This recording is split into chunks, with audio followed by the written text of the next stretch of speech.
Satu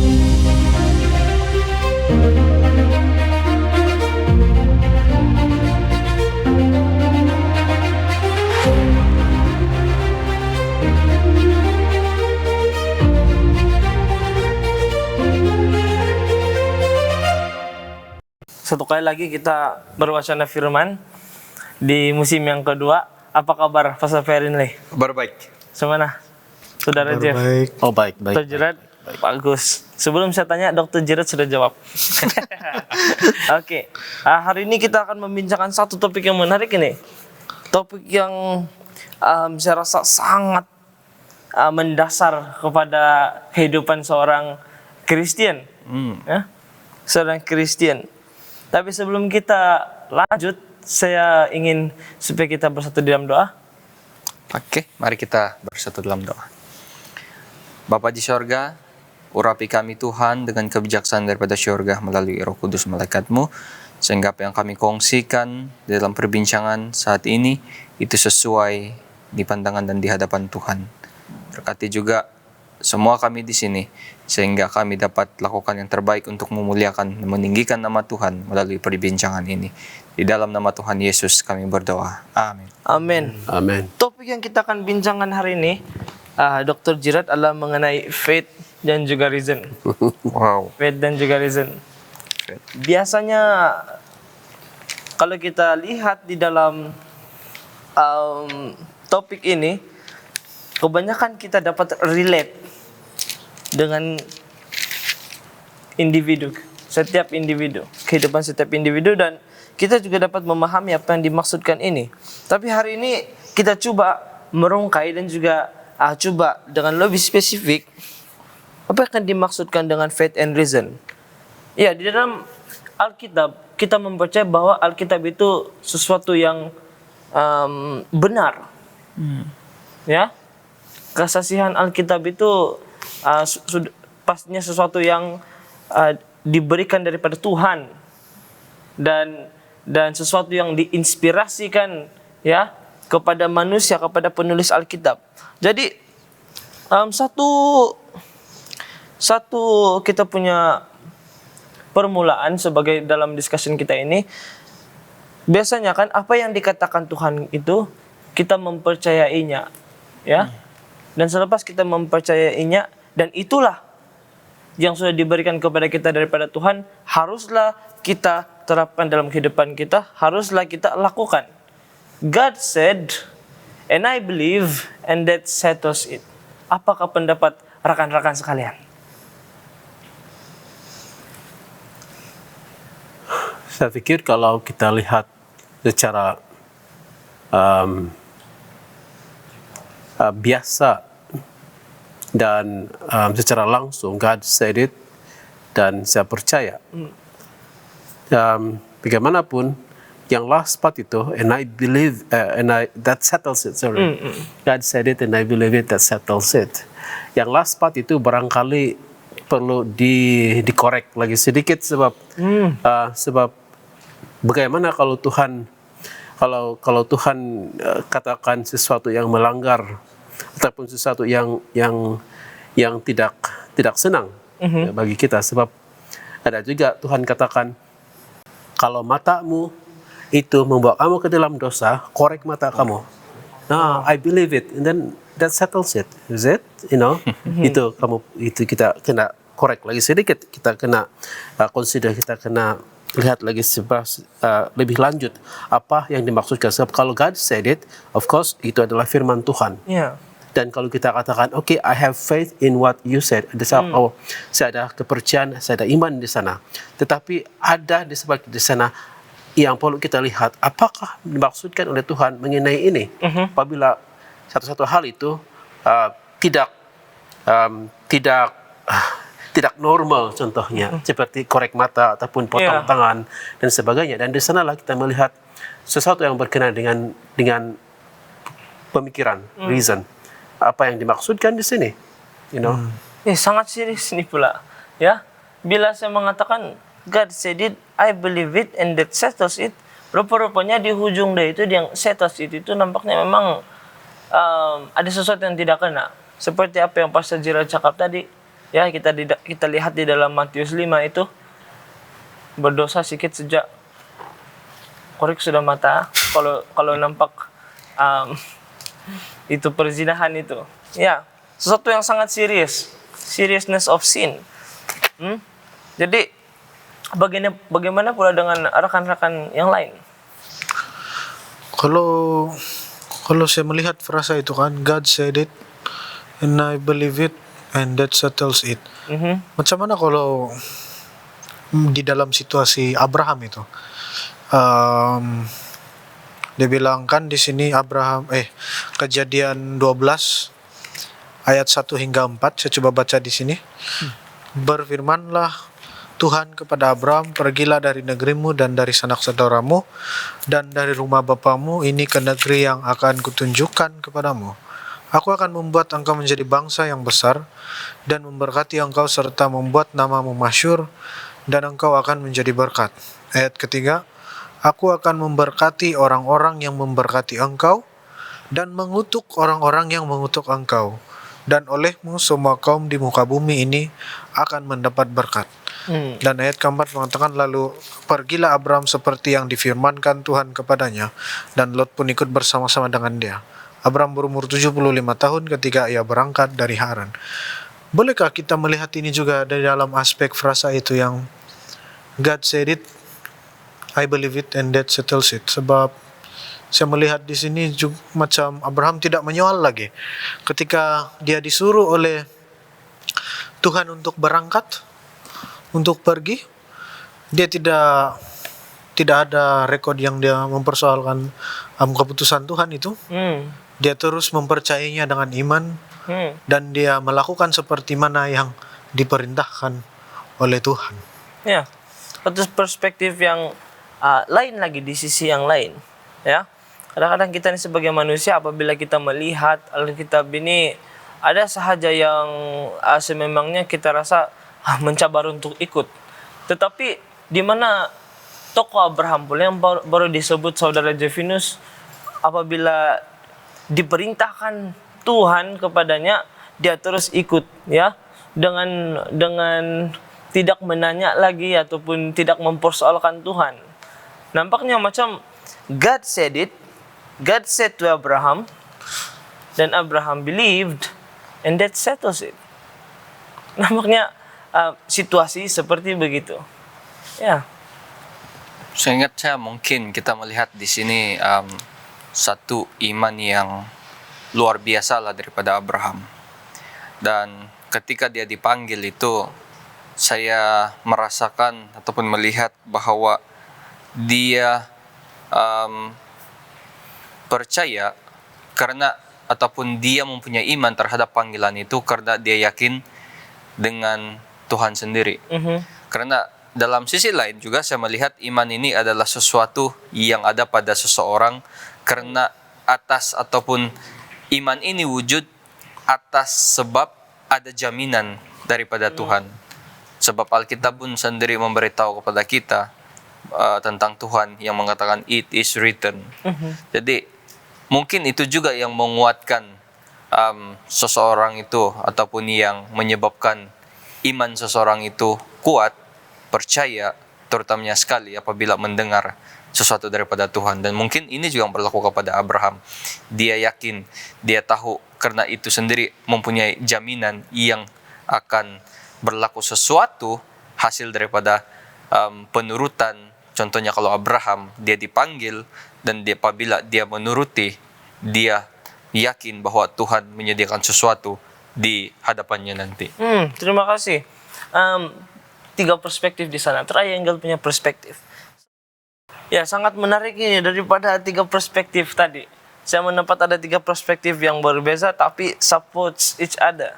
Ya, apabila saya melihat tadi yang dikatakan Pastor Gerard, yaitu ada sahaja yang sememangnya apabila mengatakan that settles it, nampaknya ada sahaja yang memang bukan semua kita dapat ikuti, ya. Daripada saudara Jefinus tadi, dia mengatakan bahwa seperti Abraham, ya, Abraham dia tidak mempersoalkan Tuhan lagi, tapi dia terus ikut apa yang dikatakan Tuhan dan selanjut Pastor Ferenli mengatakan tadi, apabila Tuhan mengatakan itu, dia lanjut ikut, dan seterusnya dia mempercayai bahwa Tuhan akan menyediakan sepanjang perjalanan itu. Dan satu kepercayaan, satu iman yang begitu mendasar dan mendalam daripada Abraham yang ditunjukkan kepada Tuhan, ya. So sementara Pastor Ferenli tadi memberi pandangan tadi, saya mendengar bahwa dia menyebut perkataan iman di sana, perkataan iman. Nah, kalau kita lihat ini iman, ya, di dalam Alkitab, bagaimana ini? Sebab kita sebagai seorang Kristen, sebagai umat di dalam gereja, kita selalu mengatakan bahwa beriman kepada Tuhan itu sesuatu yang penting. Bukan sesuatu yang penting, tetapi sesuatu yang perlu ada di setiap individu. Contohnya, kalau seseorang itu takut sebab menghadapi cabaran, kita sentiasa memperingatkan dia, tetaplah beriman kepada Tuhan, ya. Yang berdoa lain lagi lah, tapi tetaplah beriman kepada Tuhan. Kalau kami kawan-kawan itu, kalau kami sudah mandi sungai, bila sudah di tempat yang tinggi, mau terjun pergi sungai, kawan-kawan akan teriak, beriman saja, walaupun tinggi, ya. Tapi akhirnya lompat juga tidak tahu itu iman ke apa. Ya, tapi apa yang saya coba sampaikan ini adalah kita sentiasa memperingatkan satu dengan yang lain tentang iman, ya. Tapi di dalam Alkitab, mari kita lihat dan kita dengar daripada sahabat-sahabat yang bijaksana ini, panel-panel yang bijaksana ini, kawan-kawan saya, panel sajalah. Sebab di dalam Alkitab kita perlu lihat apa yang dimaksudkan iman, supaya kita punya pemahaman lebih mendasar kepada Alkitab. Sebab kita percaya tadi bahwa sebagai Kristen kita mempercayai apa yang Tuhan katakan, ya. Kita mempercayai apa yang difirmankan Tuhan, dan kita secara langsung mempercayai apa yang dikatakan di Alkitab. Jadi apakah iman itu, ya, berdasarkan Alkitab? Saya rasa salah satu definisi yang paling familiar kita selalu dengar, itulah yang kita boleh baca di dalam Ibrani 11 ayat 1. Dia bilang di sini, iman adalah dasar dari segala sesuatu yang kita harapkan dan bukti dari segala sesuatu yang tidak kita lihat. Harapan, dasar segala sesuatu yang kita harapkan, dan juga bukti sesuatu yang kita tidak lihat. Itu adalah iman. Dan saya suka juga membaca di dalam pasal yang sama, Ibrani 11 ayat yang ke-6. Dikatakan di sini, tanpa iman tidak mungkin orang berkenan kepada Allah. Ya. Sebab barang siapa berpaling kepada Allah, ia harus percaya bahwa Allah ada dan bahwa Allah memberi upah kepada orang yang sungguh-sungguh mencari Dia. Saya rasa frasa tanpa iman tidak mungkin orang berkenan kepada Allah ini satu bentuk definisi juga secara tidak langsung tentang apa iman itu sebenarnya. Sepertinya iman ini menjadi satu yang membolehkan kita diberi perhatian oleh Tuhan. Seperti itu pula kalau saya lihat. Jadi begitulah saya lihat macam mana Alkitab itu memberitahu kita atau menggambarkan iman itu. Iman itu menjadi satu yang boleh membuat kita diperkenankan oleh Tuhan. Kalau Inggris bilang, without faith it is impossible to please God. Maksudnya kalau kita tidak iman, mungkin kita tidak akan berkenan kepada Tuhan. Sangat mengklik kepada pikiran apabila saudara Pastor Jevinus tadi mengatakan apabila datang kepada Tuhan itu penting untuk kita beriman, ya. Sesuatu yang apabila kita datang kepada Tuhan supaya kita berkenan kepada Tuhan, dan kamu juga menyebut macam kita dapat perhatian daripada Tuhan. Ya, sebab kita beriman, ya. Sangat menarik di dalam Ibrani 11 ayat 1 ini dan juga ayat 6 yang sudah dibaca sebentar tadi, bahwa iman ini adalah satu kepastian kepada perkara-perkara yang diharapkan. ya, dan satu keyakinan walaupun tidak dapat dilihat, sesuatu yang rohani tidak dapat dilihat. Cuman pula dengan sahabat-sahabat yang lain. Saya melihat satu cerita lagi di dalam Alkitab mengenai iman yang mendasarkan bahwa iman ini ataupun apa yang dilakukan oleh Tuhan, terutamanya sekali berkaitan dengan janji, dia akan dilaksanakan. Kita melihat di dalam Alkitab banyak yang menerima janji daripada Tuhan ataupun dijanjikan sesuatu, dan mereka percaya itu karena mereka melihat itu adalah sesuatu yang pasti. Seperti yang saya katakan tadi, iman mereka bertumbuh karena ada jaminan daripada Tuhan bahwa itu akan berlaku. Kalau kita lihat cerita di dalam Yosua ketika the crossing of the Jordan itu, saya sangat tertarik dengan itu cerita. Pada waktu itu mereka berada di tepi sungai dengan melihat air sungai itu bukanlah tenang. Kalau mengikut cerita itu airnya meluap-luap sampai ke tebing. Jadi we can imagine macam mana derasnya itu aliran sungai itu, dan mereka mau menyeberang dengan tabut perjanjian ke seberang. Bagaimana mereka mampu melawan sungai yang arusnya sangat deras itu? Apa yang menarik di sini, saya ingin sentuh sini. Langsung kita baca supaya kita tahu di mana ceritanya. Dalam Yesua 3 ayat 5 hingga 7 itu, berkatalah Yesua kepada bangsa itu, kuduskanlah dirimu sebab besok Tuhan akan melakukan perbuatan yang ajaib di antara kamu. Dan kepada para imam itu Yosua berkata, demikian angkatlah tabut perjanjian dan menyeberanglah ke depan bangsa itu. Maka mereka mengangkat tabut perjanjian dan berjalan di depan bangsa itu. Di sini kita boleh melihat Tuhan berjanji mahu memperlihatkan atau mahu bangsa itu kelihatan besar. Iya, besar. Dia ada satu janji di sana. Dan Tuhan berfirman kepada Yosua, pada hari inilah aku mulai membesarkan namamu di mata seluruh orang Israel, supaya mereka tahu bahwa seperti dahulu aku menyertai Musa, demikian aku menyertai engkau. Di sini Tuhan mengatakan bahwa dia kasih highlight. Macam mana saya menyertai Musa pada waktu dahulu, begitu juga janji saya untuk menyertai kamu pada hari ini. So, bila Tuhan mengarahkan mereka untuk menyeberang sungai itu, dia bukan hanya satu kata-kata yang kosong, tetapi Tuhan mention apa yang dia buat kepada Musa suatu ketika dahulu yang akan dia lakukan kepada bangsa itu juga. Dan kita melihat ya di dalam Yosua 3 ayat 15 dan juga 16. 3 ayat 16. Maka berhentilah air itu mengalir. Saya tertarik.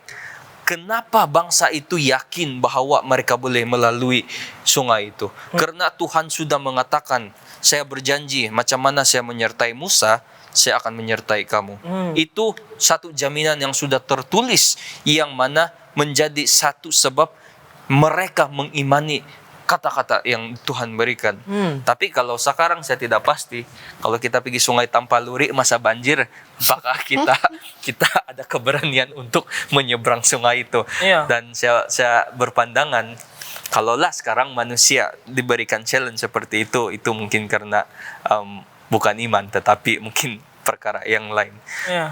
Sangat luar biasa bagaimana orang di dalam perjanjian lama memperlihatkan iman mereka yang begitu besar kepada Tuhan, karena mereka yakin dan ia sudah tertulis. Dia sudah Tuhan bukanlah seorang sesuatu yang apabila dia katakan, oh saya cakap hari ini, oh adakah saya cakap dulu? Tidak. Apa yang Tuhan katakan, apa yang Tuhan sudah sampaikan akan dia laksanakan. Iya, sangat menarik.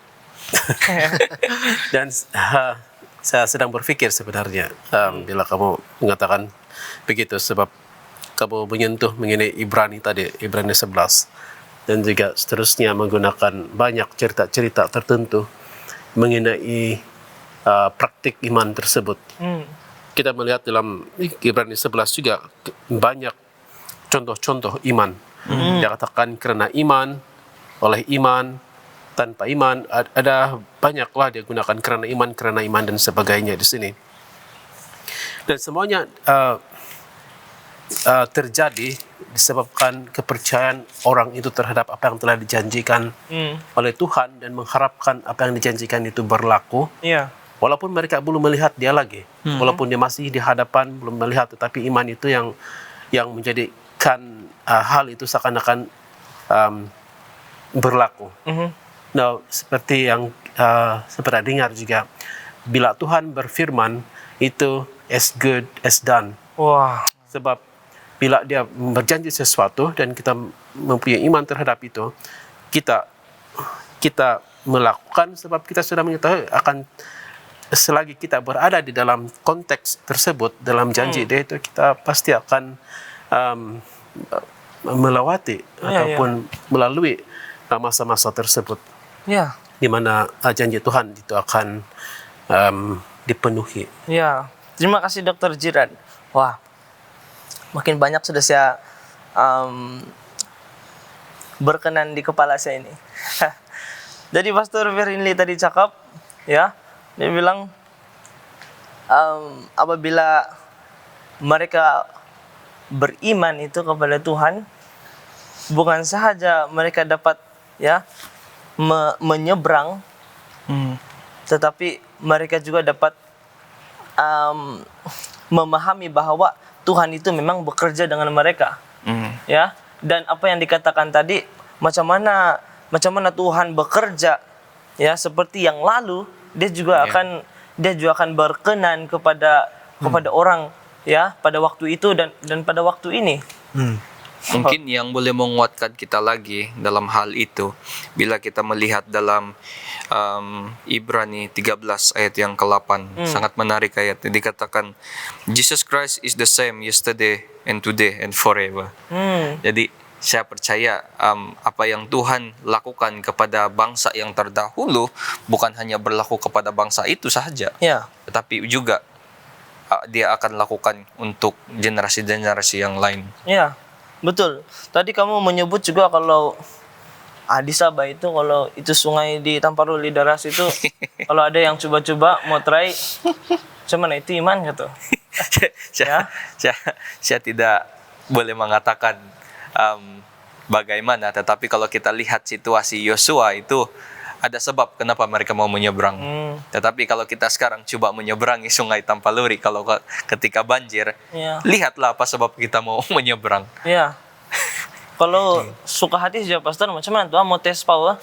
Itu cari Adakah masalah. Iman saya kuat ini. Saya pikir di sanalah kita akan gunakan reason. Kan Tuhan memberikan kita reason dan to some extent kita panggil sanctified reason, di mana kita punya penakulan itu, kita punya reasoning bahwa akan melalui sungai itu yang kita tahu memang deras dan bahaya untuk dilalui. Tujuannya apa? Sebab kalau Yosua seperti Pastor Ferinli sebut tadi, Yosua menyeberang, Tuhan yang menyuruh mereka melakukannya. Bukan sendiri untuk pergi ke sana.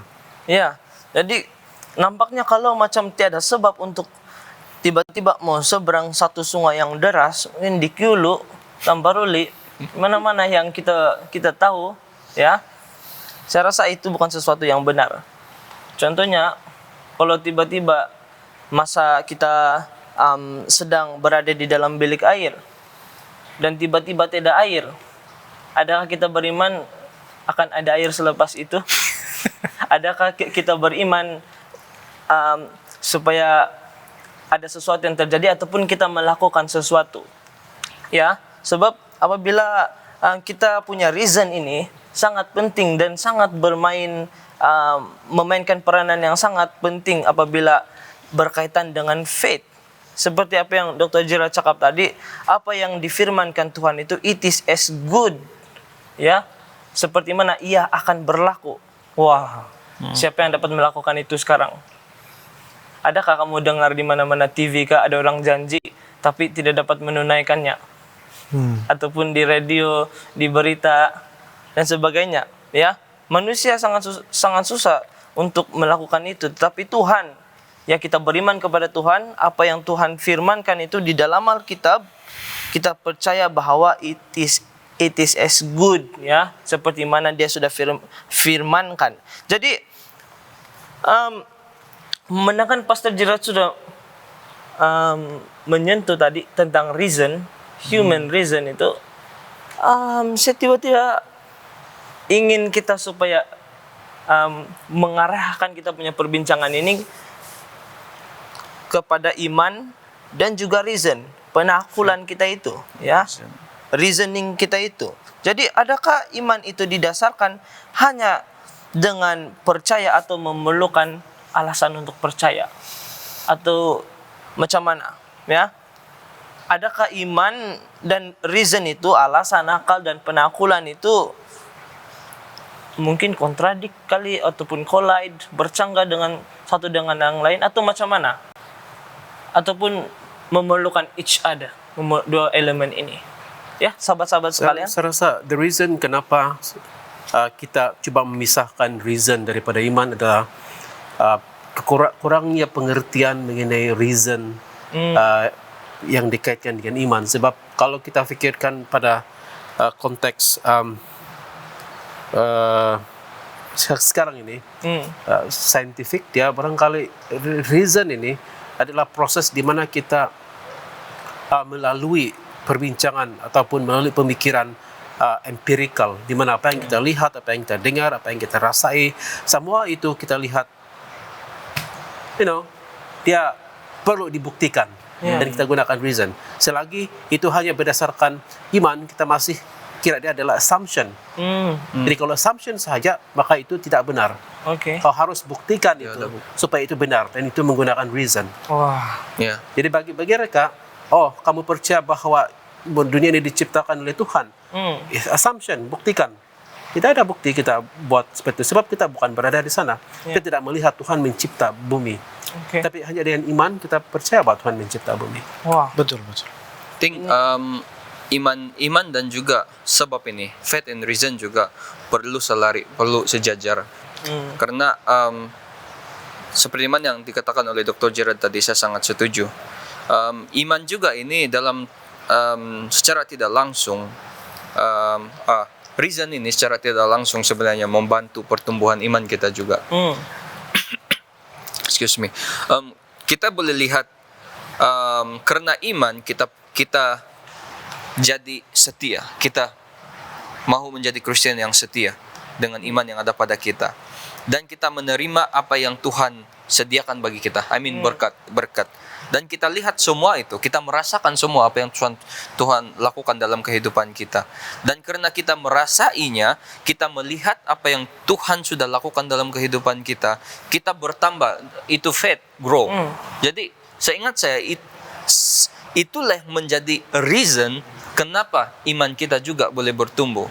Dan dalam hal yang lain juga, saya sebagai orang yang percaya, as a believer, dan saya melihat bagaimana Tuhan bekerja di dalam diri orang lain yang juga percaya.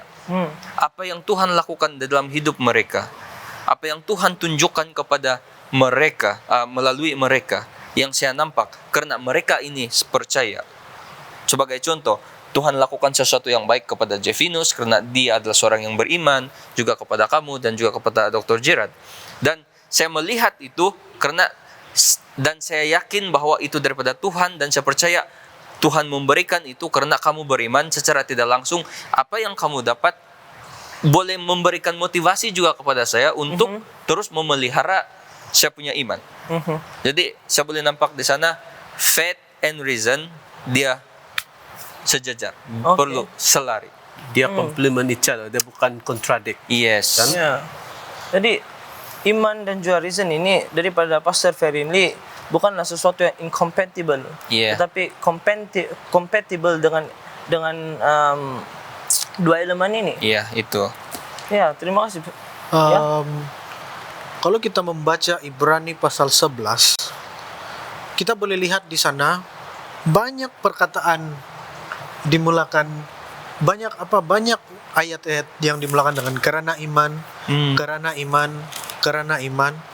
Dan menariknya di sana, setiap kali ada perkataan karena iman kan, bukan setiap kali lah, tapi kalau ada perkataan karena iman itu dikaitkan dengan apa yang Tuhan buat, apa yang Allah buat, apa yang activity yang telah membuat mereka berinteraksi dengan Tuhan karena iman. Jadi saya mengira di sini iman ini dia tidak boleh berjauhan daripada reason, sebab reason kita itu sentiasa terikat dengan apa yang Tuhan sudah buat. Amen. Reason kita sentiasa terikat dengan apa yang Tuhan sudah berikan, apa yang Tuhan sudah lakukan. Jadi saya sangat bersetuju kalau kita bilang iman dan reason, faith and reason itu compatible, Yes. mungkin commendable to each other, sebab reason kita bukan reason yang entah datang dari mana. Reason kita sentiasa berkaitan dengan kekuasaan Tuhan, tentang kemuliaan Tuhan, dan tentang apa yang Tuhan sudah lakukan. Tindakan-tindakan Tuhan, Ya, kan? tindakan-tindakan. Seperti yang Pak Firly sebut, kita mengalami tindakan Tuhan. Oke, bukti dia ada di sana. Ya. Oh. Bukti dia ada pada kamu. Bukti dia ada pada orang, experience dia. Semua kita lihat tuh memang terbukti. Jadi kita pun berpikir, ya Tuhan memberkati. That is part of kita punya process of thinking. Thinking. That's Yes. basically that's reasoning, and that membuatkan kita lebih mempercayai Tuhan apabila Dia berjanji sesuatu disebabkan bukti-bukti tersebut. And kalau kita kasih flip dia sahaja, semakin kita beriman, semakin kita percaya bahwa di kemudian hari akan ada lagi, and that is dia enhancing kita punya reason, sebab kita mempunyai dasar sekarang, dasar kita untuk berpikir bahwa Tuhan itu baik adalah faith. So kamu boleh lihat bagaimana one feeds the other. Ya. Wow, nampaknya untuk mempercayai Tuhan ini, untuk beriman kepada Tuhan ini bukan satu kali saja pula ini. Bukan satu kali saja kita experience, tapi sepatutnya kita experience setiap hari, setiap masa, ya. Kita beriman kepada Tuhan sampailah ke hujung hayat kita. Sebab ini rupanya apabila kita lebih beriman kepada Tuhan, kita punya reasoning juga itu kena enhance, ya.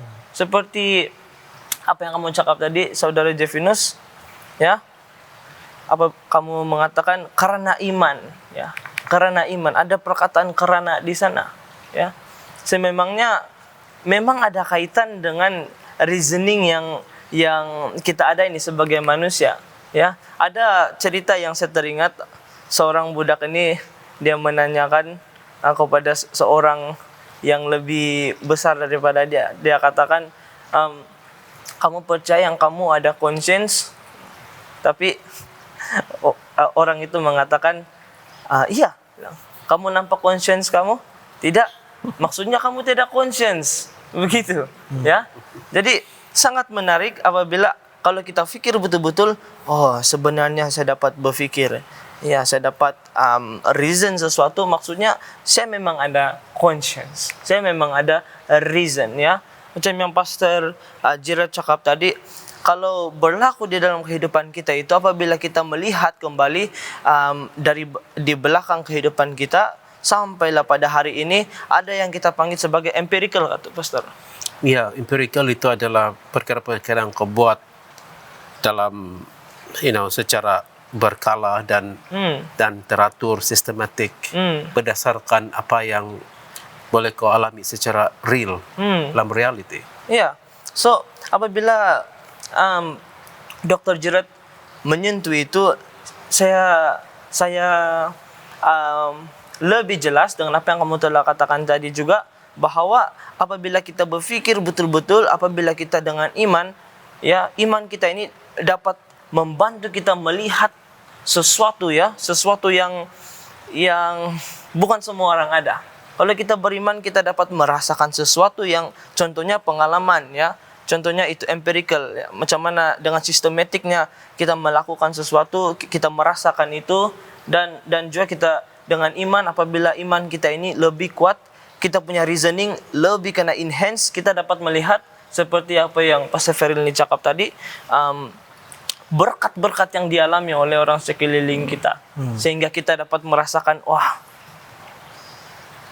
ini adalah reason kenapa saya perlu untuk tetap beriman kepada Tuhan, dan ini juga adalah sesuatu yang saya dapat fikir, saya dapat lihat sebab saya beriman kepada Tuhan. Nah, sebagai seorang Kristen, kita tidak menyokong iman yang tidak munasabah. Ya. Kadang-kadang ada orang mengatakan, iman kamu ini bukan seperti itu, bukan sepatutnya begitu iman kamu. Ya, sebab kenapa kamu mau beriman tetapi ini perkara sememangnya mungkin dan tetap tidak akan terjadi. Kamu dapat apa yang saya maksudkan? Ya, iman yang tidak munasabah. Kadang-kadang ada individu yang memberitahu bahwa saya beriman yang saya akan dapat banyak duit. Contohnya begitu. Tetapi dia punya tindakan itu tidaklah bersesuaian dan mungkin tidak dapat yang dia main. Ya, peranan yang dia main, tetapi dia tetap beriman. Adakah itu iman seperti itu yang boleh dikatakan iman yang patut ada pada individu ataupun bagaimana? Ya. Sebab Tuhan telah memberikan kita kemampuan untuk berfikir. Tuhan memberikan kita kemampuan untuk membuat pertimbangan. Seperti akal pertimbangan kita, reasoning kita. Ya, setiap aktiviti manusia dan setiap hujah teologi menunjukkan keupayaan kita untuk berfikir dan membuat kesimpulan. Macam tadi pengalaman yang Stephen Lee cakap tadi, kalau ada orang yang di sekeliling dia itu mendapat berkat, saya melihat, dia katakan. Jadi macam mana ini? Apa yang kamu boleh katakan tentang iman yang tidak munasabah? Iman yang tidak munasabah, kalau saya macam senang juga kita mau kenal pasti. Apabila mungkin iman itu tidak didasarkan kepada apa yang Tuhan firmankan, tidak didasarkan kepada apa yang kita boleh lihat daripada firman Tuhan. Apabila iman itu bersifat selfish, mungkin ini boleh menjadi satu indikasi yang iman itu mungkin kurang munasabah, karena dia ada unsur-unsur selfish dan tidak berdasar kepada firman Tuhan. Sebab kadang-kadang firman Tuhan ataupun kehendak Tuhan tidak seperti yang kita inginkan. Mungkin tidak seperti yang kita percaya. Iman yang tidak munasabah juga, mari kita put it in this way. Iman biasanya tidak munasabah. Ya. On the one side, pada satu sudut, iman memang selalu tidak munasabah, sebab kita katakan, macam mana kamu beriman kepada sesuatu yang tidak boleh dibuktikan, tidak munasabah. Yeah. Itu sudut yang itu. Kemudian ada satu lagi yang kita panggil iman yang tidak macam mana mau cakap ini ya, iman yang tidak boleh dilaksanakan barangkali, lebih kurang begitulah. Dan apakah iman yang tidak boleh dilaksanakan itu adalah iman barangkali yang kita katakan beyond, di luar daripada rencana Tuhan yang ada. Contohnya macam itulah yang Seberang Tampaluri. ya, menyeberang Sungai. jembatan Tampaluri yang banjir. Iman apa itu? Iman yang saya pikir tidak boleh dilaksanakan, tidak menggunakan istilah kamu yang tidak munasabah. Ada satu perkataan yang kita gunakanlah dalam theological peer discussion, presumption. So ini adalah presumption. Kita pikir kita punya iman, mengimani dia. Tapi apakah patut dilakukan ataupun tidak patut dilakukan? Yeah. Nampaknya tidak patut dilakukan sebab orang bilang cari padah. It's just a presumption because mau menunjukkan yang saya ada iman kepada Tuhan, tapi dia tidak masuk akal. Yeah. Bila dipikir. Dalam arti kata lain, Pastor, kalau iman tidak munasabah ini dia lebih kepada presumption lah ini kan. Kalau ya, I mean kalau kita use term menurut konotasi yang disebut oleh Exworthy, iya. Because to me, when you talk about iman, it is something yang perkara yang tidak munasabah yang kita pikirkan. Oh ya, ya menarik. But then gunakan itu kamu punya konotasi dan it's presumption. Ya, jadi maksudnya iman yang tidak munasabah ini ya secara tidak langsung adalah andaian, ya, andaian ataupun presumption. Maksudnya seperti apa yang dikatakan saudara Jevinus tadi, ya, sahabat saya mengatakan bahwa kalau kamu beriman tapi kamu selfish, itu nampaknya itu bukanlah iman yang munasabah.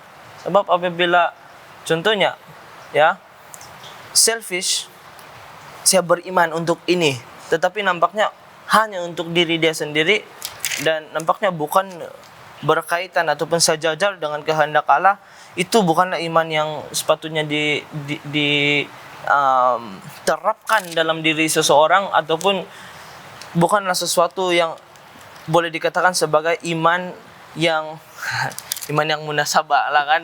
Iya, saya mau tambah sedikit di sana. Yakobus 2 ayat 16. Oke. Saya pikir itu boleh memberikan kita satu gambaran di sana lah. Dia katakan ada di antara kamu seorang dari antara kamu berkata, selamat jalan. Kita mulai daripada ayat 15 lah.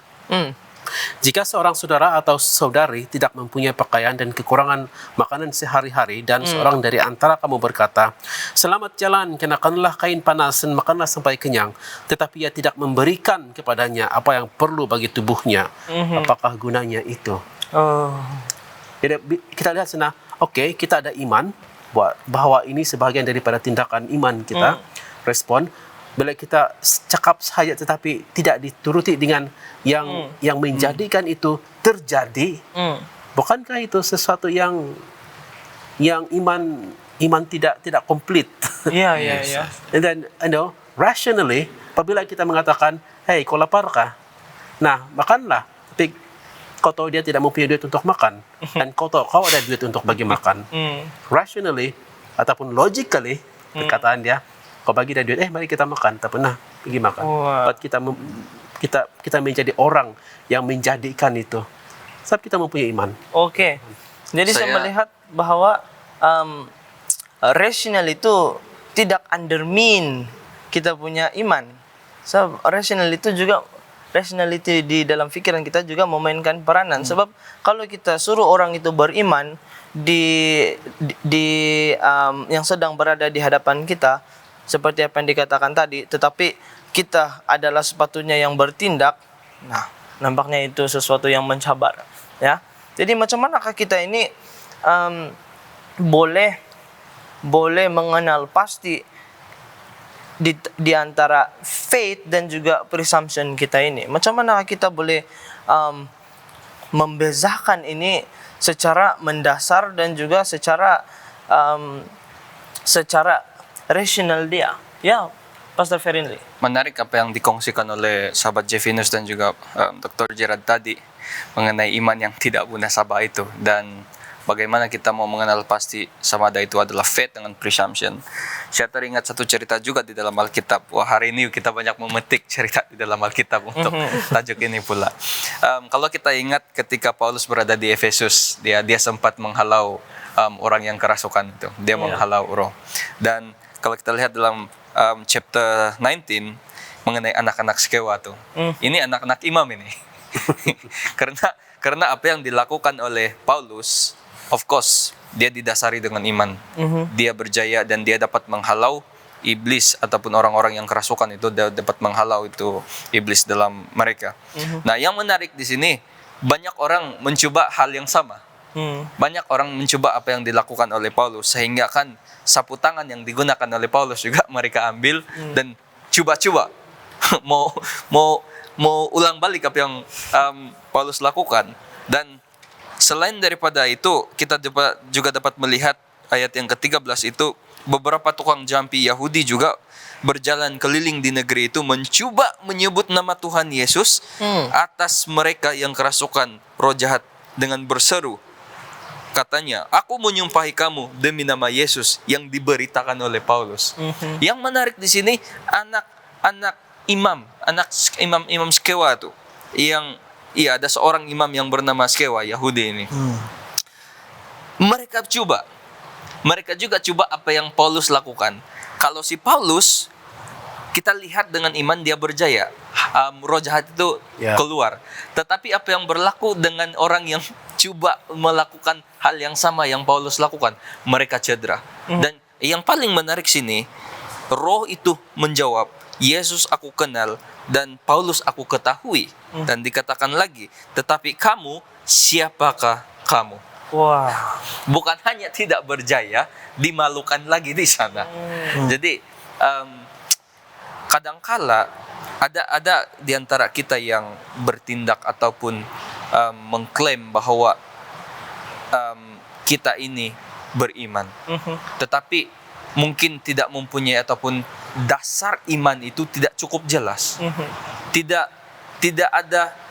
mempercayai bahwa I can say like this, presumption itu adalah sesuatu yang kita anggap betul, benar, tetapi tidak didasari dengan firman Tuhan, yang mana firman Tuhan mengatakan ada tertulis. So presumption ini ataupun iman yang kita rasa betul ini, tetapi tidak ada jaminan daripada Tuhan, adalah satu sifat di mana saya rasa betul ini, hentam saja. Saya Kristen, saya pergi gereja, saya ada iman, tetapi bila dinilai daripada segi kehidupan, perbuatan, masih mempunyai banyak keraguan yang bergumul di dalam itu. Masih lagi, walaupun mulutnya mengatakan I believe, tetapi hatinya mengatakan is that true? Wah. Sentiasa ada persoalan. Ya. Itu yang saya lihat. Ya, terima kasih. Jadi kita sudah melihat bahwa iman dan juga yang munasabah dan yang tidak munasabah ini nampaknya macam adik-beradik, tetapi bukan macam mana kita belajar apa?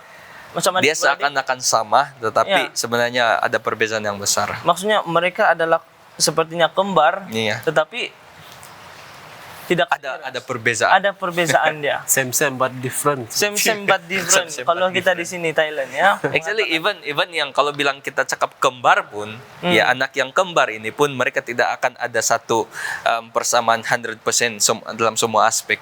Even mereka juga ada perbezaan tersendiri. So itulah faith and presumption yang saya boleh lihat. Oke, jadi dalam Alkitab kita melihat bahwa iman ini sangat penting bahwa itu adalah sesuatu yang kita percaya dan pasti di dalam Tuhan. Pengharapan kita di dalam Tuhan. Dan iman dan juga reason itu, faith and reason bukanlah sesuatu yang incompatible, tetapi sesuatu yang sejajar dan juga complement each other, ya. Complement each other, maksudnya mereka tidak collide ataupun kontradik. Dan saya memangnya kita kena berhati-hati apabila kita mengatakan kita beriman. Adakah iman kita itu benar-benar ataupun betul-betul mendasar kepada Alkitab dan juga kepada kebenaran yang sudah diberi, ya. Terima kasih atas pendapat daripada sahabat-sahabat sekalian yang sudah memberikan saya kalau saya melompat ini biasanya rekor dunia 2.65 meter, saya sudah sampai melebihi itu, ya. Apabila saya mendengar, ya, saya mendengar. Jadi maksud saya adalah saya terujah, ya. Saya juga benar-benar mendapat banyak sekali, ya. Jadi untuk menutup kita punya perbincangan ini, saya membawa kita di dalam doa. Mari kita sama-sama berdoa. Bapa di surga, kami berterima kasih sekali lagi sebab kami telah dibimbing oleh Roh Kudus dalam fikiran kami, sementara kami berhujah dan bertukar-tukar pendapat melihat kepada teks-teks Alkitab, memberikan hal-hal yang berkaitan dengan iman dan reason. Kami telah diberikan karunia ini ya Tuhan, untuk berfikir, minda dan otak untuk berfikir. Kami memohon agar roh Tuhan akan sentiasa menyucikan minda ini supaya kami boleh melakukannya sejajar dengan pimpinan Tuhan, agar kami boleh terus beriman kepada Tuhan. Terima kasih ya Tuhan, sebab berkat-Mu kami serahkan apapun yang telah kami perbincangkan ke dalam tangan-Mu. Biarlah ini berbuah di mana sahaja ini didengar. Dalam nama Yesus kami berdoa. Amin. Amin.